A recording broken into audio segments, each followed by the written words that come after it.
Well, good morning. My name is Steve Peck. I'm the proud chair of the Douglas County Republican Party, and we have an exciting guest here with us this morning, Deb Flora, who may need no introduction with some of our fellow Republicans.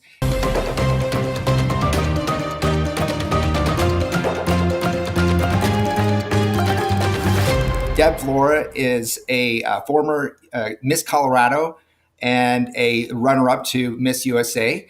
She was also a filmmaker for Whose Children Are They? And a radio host, daily radio host for 710 KNUS every day from 3 to 4. And I have the privilege of sitting down and talking with her about a recent trip she took to the border. So I heard her speak the other day, and I thought, you know what? I want other people to know what she's sharing. It was a good crowd that we had there that day, but I want to share it with a broader audience so you can tell what you learned down there at the border. And so what was the motivation to go down there, and what was your first observations? Absolutely. Great question, Stephen. And it's an honor to be here with my family, with the DC GOP. Love being in Douglas County and appreciate your leadership. We went down to the border because, as we know, the mainstream media does not tell us the truth. My goal really, and pretty much everything I do, is to drag the truth into the light, to empower citizens to take a stand. That's why we made the documentary, Whose Children Are They? That's why I do the radio show. And we went down to the border because, as we all know, when Joe Biden made his first visit 2 years into his presidency with this ongoing crisis, he showed up to a very sanitized situation. And I'll share that in a moment. But we decided we needed to go down there. Colorado is a border state. I mean, every state really is, but Colorado is uniquely positioned where drugs, human smuggling, human trafficking goes straight up I-25 and straight out I-70 to the rest of Colorado and the rest of the country. And as we know, Colorado is number one in car thefts, bank robbery, huge fentanyl crisis that is going on. And there are 3 drug cartels operating pretty much with impunity in Colorado right now. Part of that is, while Jared Polis and some of the Democrats may deny it, Colorado is a sanctuary state, particularly because of a law that was passed in 2019 that prohibits local and state law enforcement from coordinating with federal law enforcement. So what that means is we are less safe. The people who are being trafficked up here do not have the ability to be rescued, which is what ICE and Border Patrol and DEA tends to do primarily. And then the drug cartel operates with impunity. So we did go down and we recorded, we broadcast live for an entire week. We're working on an hour special right now, a video, which we cannot wait for people to see. You have to see it firsthand. But one last answer to your question, what was my first impression? When we went down there and we saw the border wall in El Paso, we also went to Deming, New Mexico, and further into New Mexico as well. That border wall that people, talk about as some monstrosity, it is actually very effective. It is not an eyesore in any way. But what I noticed more than anything, Stephen, is that wall did not just separate 2 countries, which it does. A sovereign nation, as Reagan said, a nation that cannot control its borders is not a nation. That's a definition of a sovereign nation. But it separated 2 worldviews. On our side, even the poorest area in El Paso was a mansion compared to what we saw in Juarez, Mexico, which is one of the murder capitals of the world. And the biggest difference between what's going on south of the border and on our side is a different view of the value of life, a different worldview. On our side, America is founded on the idea that every single individual has intrinsic value and therefore rights. On the other side, they look at life so cheaply. The drug cartel actually call their coyotes chicken herders, and they call their human cargo chickens. That's why we have to protect our border, to protect the way of life and the worldview that we have here in America. Wow. It sounds like it was a wild trip. How long were you down there? We were down there for about 5 days. And speaking of wild trip, my husband, who many people know, Jonathan, 82nd Airborne veteran, and we have our film company together, former Disney director, producer. He, when I talked to him about going down, he goes, "You can go down under one condition, that I go and I have your 6. So he did, because we were told that the moment we landed, the drug cartel knew we were there. We were not allowed to go over to the other side of the wall, which is wise. We shouldn't have anyway, as we've seen by, not long afterwards, there were U.S. citizens who went to the other side near Brownsville and were immediately murdered in a drug cartel shootout. So it was wild and woolly, but we were with some really good One folks. of the things that we hear from the corporate media is that this is an issue of compassion. That if Americans were only compassionate, then we would just let people come over as if there was no border and we were all one nation. I mean, how would you describe, or what would your response be to somebody who said you're just, Deborah, you're just being a little narrow-minded about this, and if you would only open your heart and see, that this is, they're just looking to pay their bills and opportunity. I mean, this country is a nation of immigrants, and and I mean, aren't you being kind of, unwelcoming? Great question, Stephen, because that is why people back things like a sanctuary status. We need to speak to our fellow Coloradans and our fellow Americans and let them know this. We are all compassionate as far as people wanting to come here for the right reasons. But sanctuary status and these kind of laws actually harm the very people they purport to help. One of my most moving interviews that I experienced that you all will be able to see on camera as well was with a woman named Nicole Roulet, who works at the Rescue Mission of El Paso. And she shared the story of those who want to come here for the right reason and what happens with the porous border. With a porous border, the drug cartel exploits that. It lies to those who are trying to come here for the right reasons, uses, abuses, leaves them in the desert. We heard about horrific things such as the rape trees, children being abandoned, all sorts of things that are terrible. When we do what a sovereign nation should do, which is secure our border and the way of life that people are trying to come and enjoy, then we can process people who are coming here for the right reasons through the ports of entry. And yes, I'm for everything, all of the above. Let's secure the border, have the wall, empower the Border Patrol to be more than just processors, which is what's happening with this surge, but actually patrol our border. Then let's reinstate a workers permit program, for instance, where people are on the other side of the border. They want to come here to work and support their families. They're matched up with an employer and then they go back again. They want to go back and forth, but they can't because of the drug cartel. And the women and children that most people imagine when they think of a sanctuary status are the most abused by the drug cartels. One story I heard, Stephen, a mom and her 3-year-old child were strapped to the top of a train by the drug cartel. They were not allowed to come off for 3 days. The mom thought her child had died several times and kept resuscitating the child. That's how they are treated. The first humane face they see are Border Patrol agents, ICE agents who give them their first food, give them medicine and all of that. The other thing, Stephen, that is really important for people to know, right now, 80 to 90% of the people coming across our border are single adult males. Very few now are coming from Mexico. Some are coming from Venezuela, who, by the way, are fleeing socialism. Let's be really clear what socialism does. They are in a world of hurt, but socialism destroyed their country. Most of whom are coming over right now. We were hearing stories of people from Russia, Chinese nationals, even foreign military operatives from China. Everyone from what the Border Patrol off the record would call the stands, as Uzbekistan, Tajikistan, Afghanistan, terrorists coming across our border. And we need to know what's really happening, protect the citizens of this country, secure the border, and then create a safe way for those who want to come here for the right reasons. It's not happening right now. One of the things that you said when I heard you speak last week, we were talking about the definition of asylum. You want to touch on that? Because I thought that was really interesting.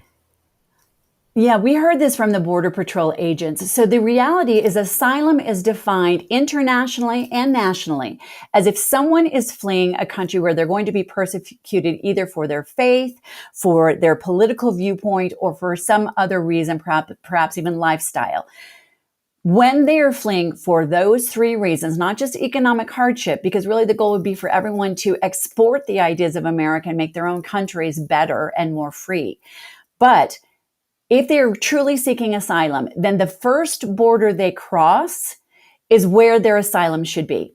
So when you have people coming from China crossing all the way up through all of those borders, that is not asylum. Their first step of asylum would be perhaps in Brazil or somewhere along the line. Yes, maybe not as great as America, but the goal of asylum is not for everyone to come to America. It is for them to go to a safe place. So when those crossing our border illegally, they've been trained by the drug cartels to say, I'm seeking asylum. They do that. They actually seek out the Border Patrol now because they believe with what Joe Biden has said. One of his first things he said in office is, we're wide open. Come on in. We're open for business. So they're lied to. And what's even worse, by the way, the compassion aspect of it, these people are coming here for the right reasons, which, are not the majority, but they're there. They're lied to and told there are jobs waiting for them. There's all these benefits waiting for them. And then they arrive with not a dime to their name and there are no jobs for them here. This is not humane and it is not the definition of asylum. Yeah. Did you, while you were down there, it sounds like you had a chance to talk to border security. Was it, do you have what was the setting? And was it one or two agents? Was it a room full of them? Did they brief you? Did you Yes. have off conversations? Like, what did that look like? Great question. So it's funny because we were supposed to have a ride along with the Border Patrol, and they had just given a ride along to LA Times and CNN. And then we get a report back that, because we're with Salem Media, that's known to be conservative with Dennis Prager and Hugh Hewitt and our great, station here in Colorado, that we were denied a ride along. But the Border Patrol so wanted to talk with us, they reached out to their union representative who can speak about anything.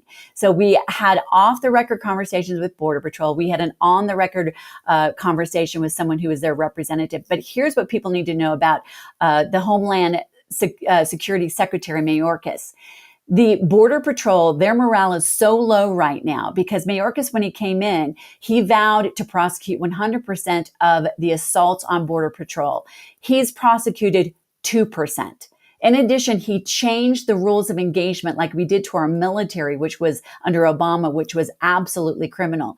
Right now, starting in January of this year, the Border Patrol, if they chase someone who is who is a drug cartel or a coyote, and that person gets hurt, let's say they even break their leg or something like that, or they are killed by the Border Patrol doing their job, the Border Patrol will then be held responsible for the harm of a criminal they are paid for and hired by our country to stand against. So the Border Patrol is very, very demoralized after Whipgate, which was a trumped up lie. Everyone knew what happened. Yeah, what happened in Del Rio, Texas. Even the photographer said, no, that's not what's happening. Mayorkas perpetuated that lie. Biden perpetuated that lie. So we have got to retake the White House in 24, send people to DC who will stand up for the sovereignty of our nation and reinforce the Border Patrol. Right now with the influx, all they do is process people all day long. They're not even allowed to really patrol our border anymore. It's disturbing. And one of the things I see in this debt ceiling debate is, I'll see different social media feeds about the president. It's really not the president, it's his handlers saying, look, we have to raise the debt ceiling with no conditions attached to it because we've got to hire and pay for new Border Patrol agents. My question is, what the hell is the point of having Border Patrol agents if they're not allowed to do their job? Yeah, without a doubt. I mean, that's what really is going on. It's the policies, and the policies matter. We've got great people serving on the border. One of the things we also need to do, by the way, Alan West is a good friend of ours, Colonel Alan West, who was a Florida congressman and Texas GOP chair. He and several others, including the DEA agents, the ICE agents, the Border Patrol we spoke to off the record, said it is time that we treat the drug cartel as they are. They are a narco-terrorist organization. They are a military organization that is operating and controlling our southern border. It's time that we also allow our military to be a part of this, not to overtax them either. But one of the most secure areas on our border is in El Paso because Texas Governor Greg Abbott sent the Texas National Guard down there to reinforce the border. This is an invasion. It is important for us to understand that. And by the way, when it comes to the fentanyl crisis, China is providing all the precursors for fentanyl to the drug cartel because they know that it destabilized our country. They learned from the opium wars with Britain, who destabilized China, I think it was in the 1800s, by sending opium in. This is what's going on. All of this is by design to destabilize our country, to invade it with all kinds of people that we don't know. But because, by the way, the drug cartel makes a lot more money with their high value targets, such as those from Afghanistan, those from Russia, those from China. And that's what's going on. So yes, we need to treat it like what it is. Narco-terrorist military organizations, or transnational, as they call them, military organizations, are abusing our border and harming our citizens. It does seem to me this is unlike immigration waves that we have had in the past. Even from Mexico 20 years ago, this is different. So, I mean, people will cite, Ellis Island. They'll talk about the Irish and the Italians and the Germans coming here at different points in our history, all of which is true. That's absolutely true. And yes, we do take asylum citizens from other countries. But what it does seem to me is that China's waging an asymmetrical warfare against us, and most citizens seem oblivious to this. These are not. Yes. This is all by design, and I think their approach, from my view, is multifaceted, and sending over people across this border who have malintent is just one element. It's just one of the facets. Yes. Yes, it is. I mean, if you saw another national power as your enemy, as China does to us, they think in dynasties, they think in thousands of years. And we are leaving our border open to those who wish us harm. Very simple strategy. Start sending fentanyl to devastate our cities and our states and our countries. Start sending your agents and operatives over, which is what is going on. Just last week, 30 Chinese nationals were apprehended in the Del Rio Valley, or in the Rio Grande Valley, just wandering along. Now, while they were captured, one Border Patrol told me that only about 20% of those coming over our border are apprehended. So let's think about who's in our country now. That is why it is imperative for us to retake the White House, the Senate, and keep sending people to DC who understand we are a sovereign nation that is under attack. And then we can look at the ways for those who want to come here and enrich our country and deserve asylum to come here. We're all for that. I want to share one other detail with you, Stephen, because as we work to persuade our neighbors, which is what we have to do, this freedom movement, this security movement will only grow through addition, not attrition. I just learned a very startling statistic yesterday. Last year, 130,000 unaccompanied minors were being held by U.S. Border Patrol. And that just shows that we're being held. But what is this administration doing differently? And this is why Susan Rice resigned. A lot of people were like, what just happened there? She resigned because instead of they didn't want any photos of unaccompanied minors being held at the border. Now, that was a humane thing because they held them under the last administration until they identified someone who was truly a relation or some kind of contact that cared about them. You're talking about the kids in cages. And they weren't. They weren't in cages. We saw they were just areas that were separated by chain link fences. So there were certain areas. But here's what this administration did. 130,000 minors, a Border Patrol agent confirmed this off the record in tears, were basically, they were dealt with so quickly that they just basically gave them to anyone who came along. No verification of who these people were. And the Border Patrol agent broke down in tears and said, I think the vast majority are now in sex trafficking, human trafficking, and slavery. They don't even know where they are in the country. That's criminal. And those who care about compassion need to understand that's why Susan Rice resigned. And there are a few whistleblowers under her who made that clear. Humane policies are compassionate, conservative policies. That's what we need to tell our neighbors. So those kids in cages, I mean, it's an easy thing to parrot and pass along as if, can you believe this Republican administration is putting these children in cages like they're Humane Society shelter animals or something like that, when in fact It was really to make sure that they were going to the appropriate people. Exactly, exactly. There was a very long process through which they would identify who these kids really belonged with, how they then processed them, and they sped that up so quickly that all of these people who are, let's just call them evil, thought, well, look, there are all these children on the border now, and they're just letting them go.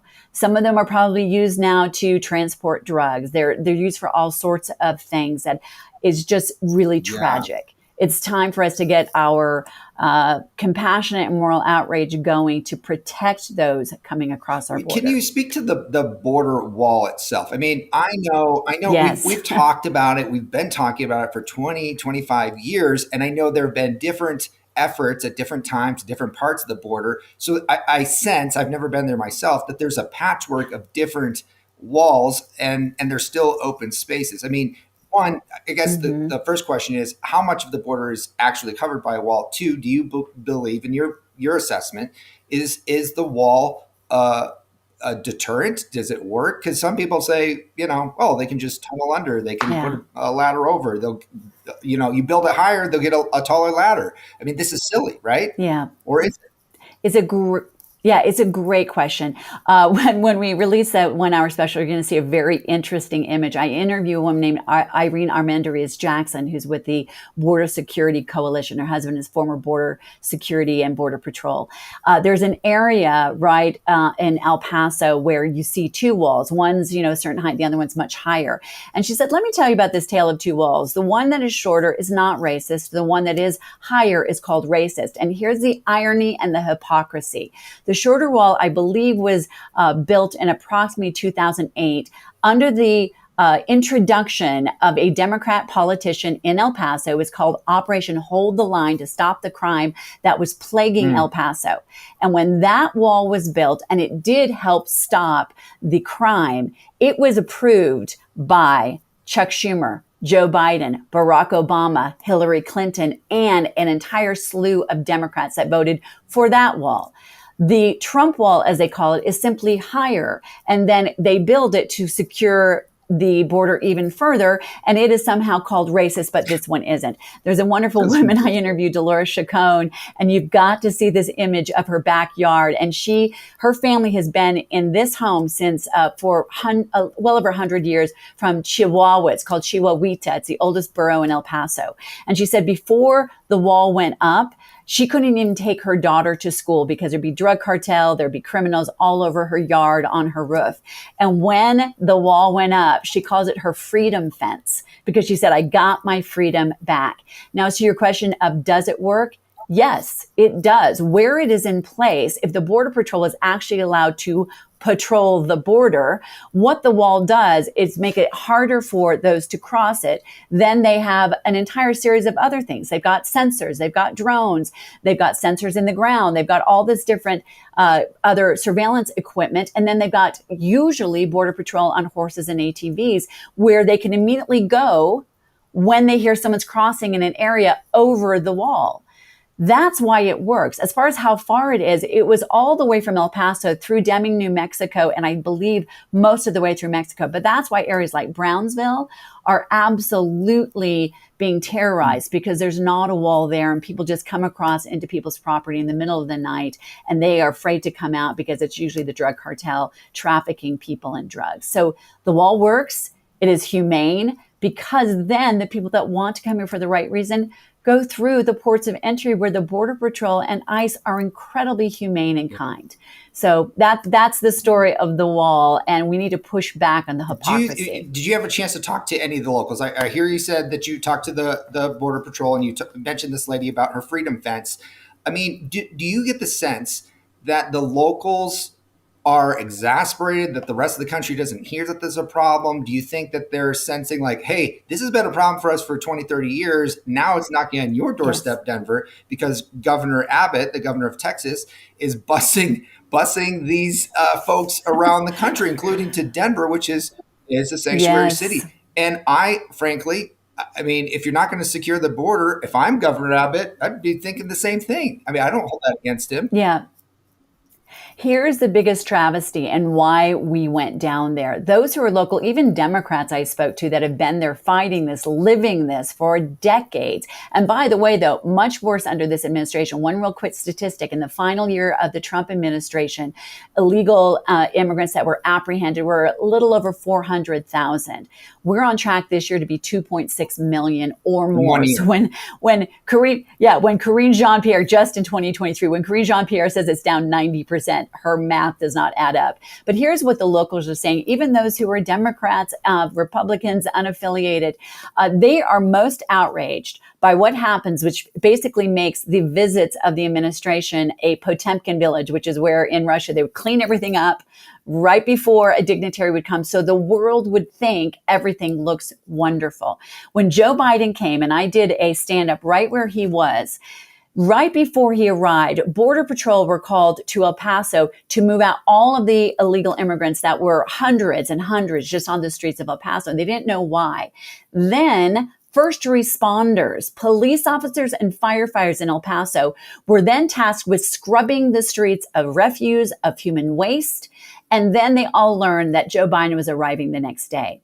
Not only did they scrub it and clean it up for him, but behind the wall, looking into Juarez, Mexico, there were hundreds of tents there. And somehow the Biden administration managed to coordinate with Mexico well enough to move all of those tents right before his visit. If they can do that, they can work on coordinating, keeping people on the Mexico side of the border. So that happened for Joe Biden's visit. For Kamala Harris's visit, for Secretary Mayorkas's visit. For Secretary Mayorkas's visit, they put the illegal immigrants on buses and just drove them around until he left. The people of El Paso were outraged because they were really hoping that the cameras, the media, and therefore the eyes of the world would finally see what they live with every single day. And instead, they got a sanitized, I don't even know how to put this, but a sanitized version of it. That's why we went down, to show the truth and to share the truth. Yeah, it's not the truth, which is why we're doing things like this, because the truth has got to get out there. And maybe the people in El Paso know the truth, but we need the people in Broomfield to know the truth, and in Castle Rock to know the truth, and Franktown to know the truth. I mean, that's where we're kind of at here. We've got about 5 minutes left here. I'm wondering if you could, there's a political angle here too, because the congressional districts in and around the border have been blue for decades. Like, I think I'm spitballing 50, 60 years, but I think that they're saying at some point, this is ridiculous. There is this lawlessness. And I don't know what the calculus is of Mayorkas or Harris or Biden or their handlers. It does seem to me that they have a vested interest in seeing illegal immigration without any constraints, without any order. But I don't know that, I'm not persuaded that that's actually in their political best interest. It does seem like some of those border cities have turned red, which is interesting. I wonder if you could speak to that. And also, the Hispanic population shares conservative values. They're pro-family. They're pro-law and order. They know what lawlessness looks like. They don't want a part of it. Yeah, without a doubt. You bring up a great point. There is a shift happening on our southern border politically because people are realizing and they're living it every day. And I always use this line from George Orwell's 1984, and I'm not going to quote it exactly, but it basically says we were told not to listen to the evidence of our eyes and our ears. It was the party's final, most essential command. Well, they've been told for decades and decades and decades that the Democrats are for them and there's nothing to see here. And as Mayorkas says, the border isn't open, wasn't open, never will be open, but they're living it every single day. And so this is a winning issue for us to talk about protecting those who are here legally.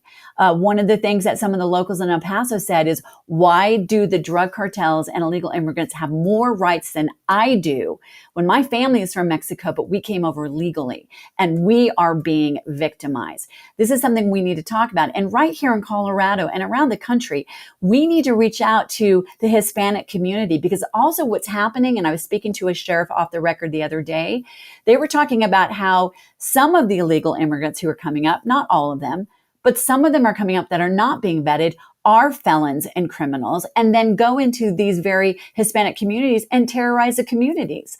People that are here want to be here. Many of them came through the legal process.